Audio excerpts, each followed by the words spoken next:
And back to Washington, where work to end the shutdown continues, and Senate Republican Conference Chair Tom Cotton joins us. President Trump, truth last night.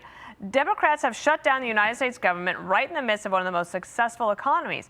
I am happy to work with Democrats on their failed health care policies or anything else, but first they must allow our government to reopen. In fact, they should open our government tonight. Do you see anything, and perhaps this situation with the airports could be something that helps break the logjam so that the two parties can get together, talk, get this done? Well, Dana, the real world consequences are going to start piling up here, and hopefully that'll help the Democrats come to their senses. As President Trump said, as Speaker Johnson and Senator Thune have said all along, there's nothing to negotiate until the Democrats vote to open the government. If they want to talk about giving taxpayer-funded health care to illegal aliens at that point, then they're certainly welcome to do so. But they need to open the government. You started to see some consequences yesterday with these air traffic delays out in California. Later this week, the Women, Infants, and Children's Nutritional Program is probably going to run out of money. That means poor moms with kids may not be able to buy milk and eggs and breads for their kids. We're going to have delays for civilian employees' paychecks later this week, then troop paychecks next week. These are all because the Democrats refuse to open the government, and then they can negotiate about health care, immigration, or anything else. And frankly, Dana, what we started hearing around the Senate yesterday is that there's a big left-wing rally in Washington, D.C. next Saturday, October 18th.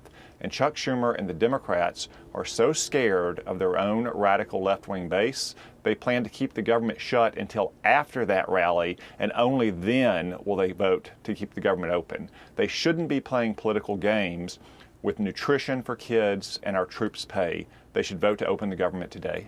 Okay, so it's interesting about what you're saying about the protest, because there is a theme out there about Senator Schumer.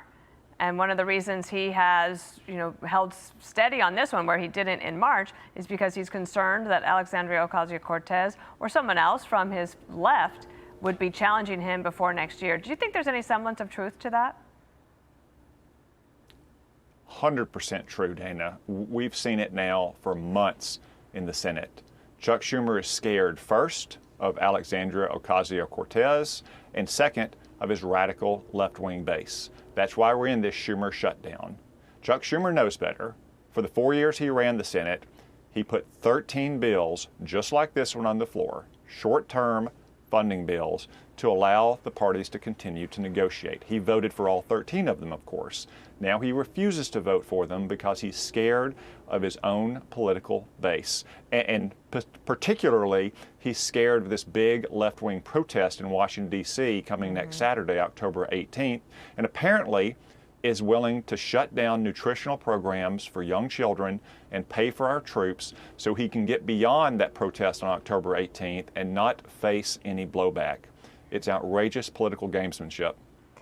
All right. In the meantime, we've had the situation where the president yesterday said that, well, he was asked a question, a hypothetical, if he would ever consider using the Insurrection Act. He said, hypothetically, yes, sure, I would do that.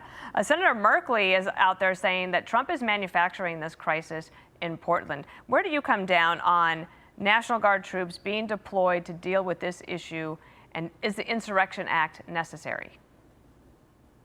Well, I don't think any American who's seen the history of attacks on federal authority and federal property in Portland going back at least 5 years would say it's manufactured.